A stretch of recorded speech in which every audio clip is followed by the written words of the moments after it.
Hi everyone, my name is Shantae, aka Shanteezy. I'm here with um, a show that I do on Instagram called Shantae's Analysis. This is the recap of my analysis on today's political headlines and the latest on COVID-19.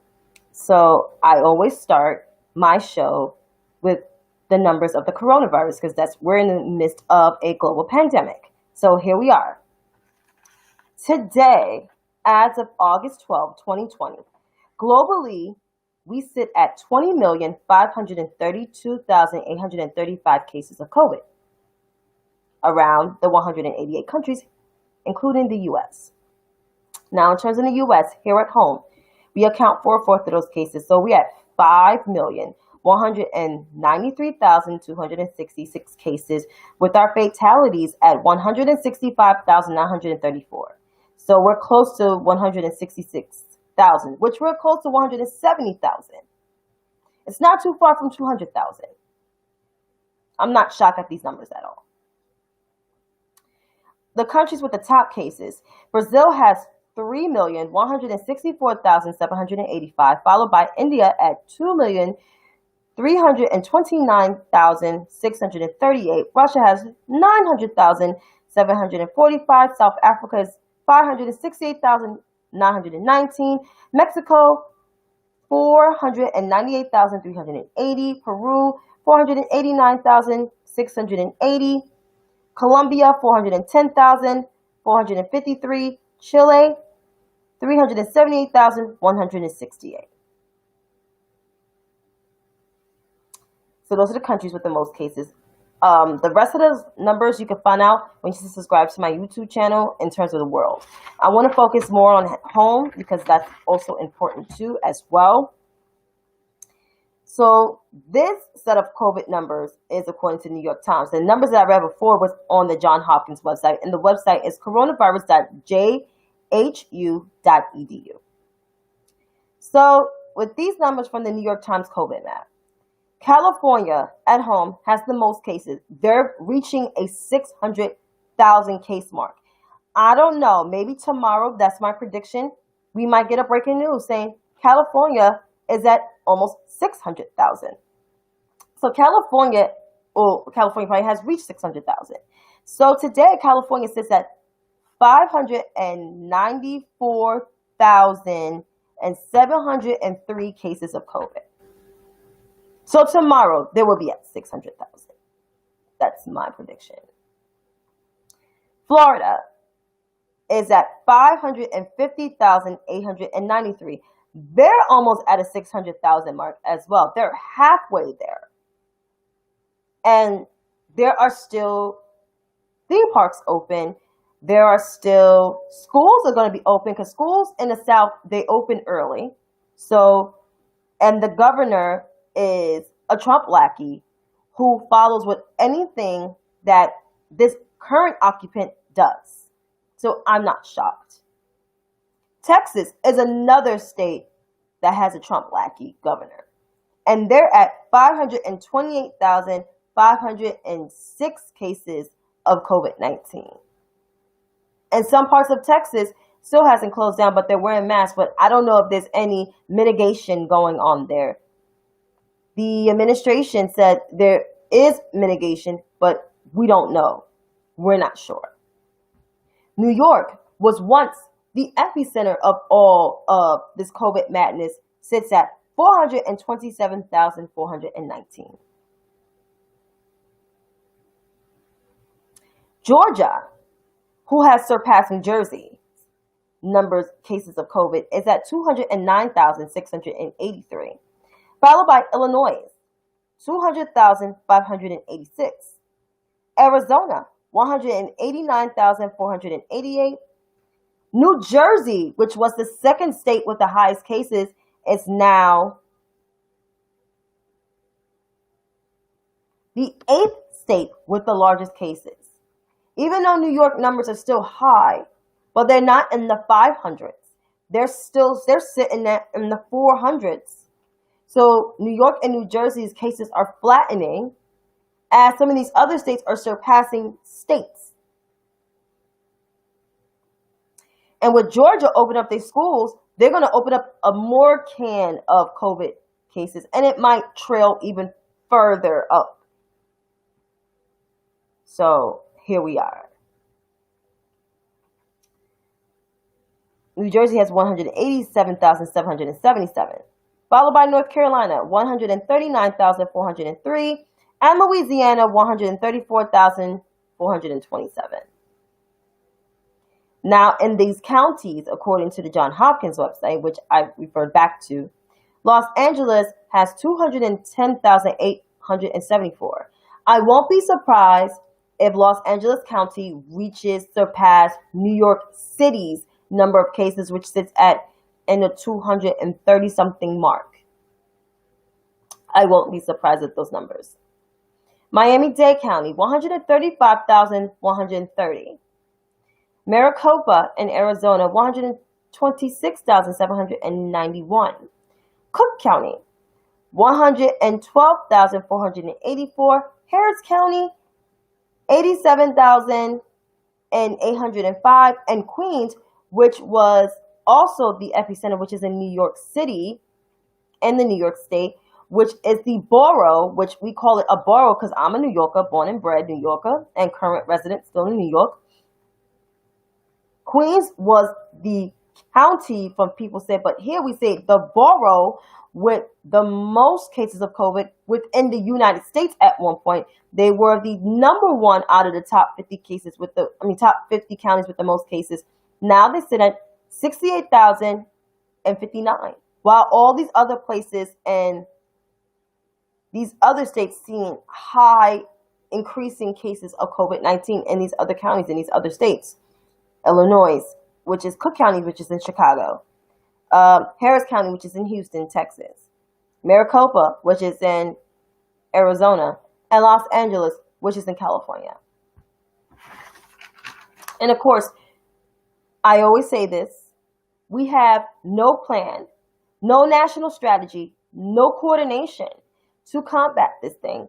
But Donald Trump in his press conference have repeatedly blamed Democrats for the mess and not taking the responsibility of not shutting down the country for at least 2 months to combat this thing and open up stuff in phases. Instead, he wants to win brownie points. He wants to reopen up the economy so bad because he is riding on the coattails, once again, of an African-American president who had restored the economy from the worst economic crisis that we had. Now we are in another economic crisis, and this is worse. As I said to people, this is not going to get any better. He will keep telling me, Shantae, you're being a Debbie Downer. I'm not being a Debbie Downer. I'm telling the truth. This is not going to get better as long as he's leading our country, because we have no plan. We have the HEROES Act, which can help combat this thing, but Donald Trump refuses to give money to states, particularly blue states, even though all of the states need federal aid, because a lot of these states cannot, one, pay the unemployment insurance, two, pay their state workers, pay their local officials, and basically able to fund the state for whatever the necessity it needs when it comes to COVID or feeding their food pantries. And now he still wants to implement this payroll tax, which the payroll tax cuts into Social Security and Medicare. So while people are fighting on the ideological side, of I want this progressive agenda and that agenda, you have a current occupant of the White House who is trying to undermine and to cut into different things. So we have to hold this occupant and his administration accountable, and the GOP senators who is enabling him. So I understand people got different ideological preferences, but this is not the time. Seriously, not the time. And to make my way into that, I was able to see the Biden and Harris for the first time as they walking together to address the nation and for Joe Biden to introduce Kamala Harris as his running mate to battle for the soul of this nation, as he said. What I like what Kamala said, she admired Joe Biden's relationship with his son, how she worked with him as AGs, how they battled the big banks, her whole record of the prosecutorial record, not from what Laura Beslan has mischaracterized. Because I'm going to say this again, and there's people that's my friends that actually believe that article. Don't believe that opinion article. There are other articles that highlight Kamala Harris's decent record. There are other prosecutors that worked with Kamala when she was the DA of San Francisco and the AG of California, saying what Laura Beslan said was demonstrably not true. Because I was one of those people before who was like, oh, I read Laura Beslan's article, even though I always still supported Kamala and I loved Kamala. But then as I more get in depth to other articles, and as I was supporting her during the candidacy and her presidential campaign, all the stuff that Laura Beslan said was not true, because it was no resources that was in that article to support her claim of why Kamala's not a progressive prosecutorial whatever prosecutor. So right then and there, Laura Beslan is a liar. I said it in the middle of last year, and I'm going to say it again. Laura Beslan is a liar. She's not telling the truth. That's why it's always important to do your research. And I do my research on every candidate that was in that race. I did my research on Bernie. I did my research on Elizabeth Warren. I did my research on Amy Klobuchar. I knew about her prosecutorial record. It's really bad. That's why she withdrew from the race. And it was very smart of her to do that. I knew about Pete Buttigieg. I knew about Julian Castro, Cory Booker. You have to do your research on people. Even Joe Biden's record. And his record is also, But there were black people that supported that crime bill. And no one will say that. Half of them that serve in Congress right now supported that crime bill. Both Democrat and Republican. Including the progressive king, Bernie Sanders, voted for that bill. No matter which way you put it, he supported that bill and voted for that bill. And the state has the highest, one of the third highest incarceration.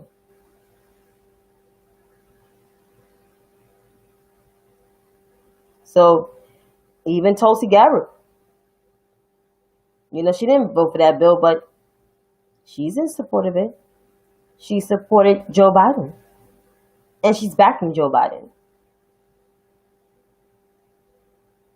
Even Bernie Sanders himself is backing Joe Biden, and they're working together on numerous policies that would actually benefit everybody else. So that's why it's important to do your research and to keep yourself abreast. And abreast on Kamala. And speaking, keeping yourself abreast on Kamala. So Nikki Solis is a woman who is who was a public defender during the time that Kamala Harris was a DA. And I'm just going to pull up this article because it's important that you know your facts before anything. So I'll just read some of it. There has been much talk about the time Senator Kamala Harris spent as a prosecutor and as a public defender for 24 years. I examine, critique, and battle Harris when she was the San Francisco district attorney. And more often than not, Harris and I were on opposite sides. Having had this experience, I felt compelled to speak on Harris' record. While she was a district attorney, simply but Harris was the most progressive prosecutor in the state. This is not an anecdotal opinion. It is based on facts. As a San Francisco DA, Harris refused to seek the death penalty, even on a case where a very respected police officer was tragically killed. Marijuana sales cases were routinely reduced to misdemeanors. A marijuana possession case were not even on the court's docket. They were simply not charged unless there was a large grow case or a unique circumstance. This was the platform-minded approach that DA Harris often took. The accusations about marijuana prosecutions being harsh during her tenure are absurd. The reality was quite the opposite. Trafficking fight and back on track. Senator Harris' progressive approach did not end with marijuana prosecutions or lack thereof. She co-founded the Coalition to End the Exploitation of Children. She then spearheaded task force combating the human trafficking of girls. Upon her invitation, I went to the task force meetings to speak on the behalf of one of my juvenile clients. My client, a beautiful teenage girl, had aspirations of joining the military. She was selling her body to earn when her life was cut short, when she was found dead in San Francisco dumpster. Harris and I talked about my client and the exploitation of young girls happening on a constant basis. Unlike her predecessors, she did something about it.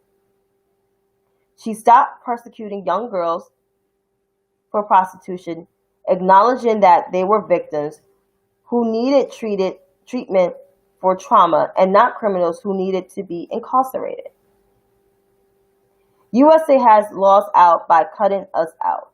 Celebrate the nominee, not Biden's decision to pick a woman. It's the least he can do. Harris also formalized a court for young adults charged with felonies that resulted in them avoiding a conviction and getting a second chance. She brought in a stalwart progressive community organizer by hiring Latifah Simon to lead that initiative, a divisionary program called Back on Track that set nonviolent offenders on a path to a new job and helped them rebuild within their communities. Back on Track still exists today and has been a pathway for many young adults to avoid the ravages of a felony conviction or incarceration. There were many who will criticize me for this piece, but I felt compelled to speak out. Although we as public offenders may have disagreed with Harris at times or wanted more from her office, there is no one who can say that there was a more progressive district attorney in California than Kamala Harris. She implemented and expanded programs that are now the staple of many DA offices up and down the state. Just last month in California, Santa Clara DA Jeff Rosen said he will no longer seek the death penalty. This comes 16 years after Harris took the same stance in San Francisco. For those who have heard contrary arguments about Harris' past work as a prosecutor, rest assured that you are hearing from someone whose life work has been dedicated to cause or equality and justice. I am the chair of the San Francisco Public Defender's Office Radical Justice Committee and have scratched and clawed from some semblance of justice in our courts for well over 2 decades. I grappled with this idea of defending a former prosecutor for a long time, but Harris is more than that. I have to acknowledge the truth and say what I feel is right to set the record straight. Should Joe Biden decide not to select Kamala Harris as the running mate, her track record as a San Francisco District Attorney should certainly not be one of the reasons. This is someone that battled Harris for a long time. For a very long time. So why in the hell would you believe Laura Beslan?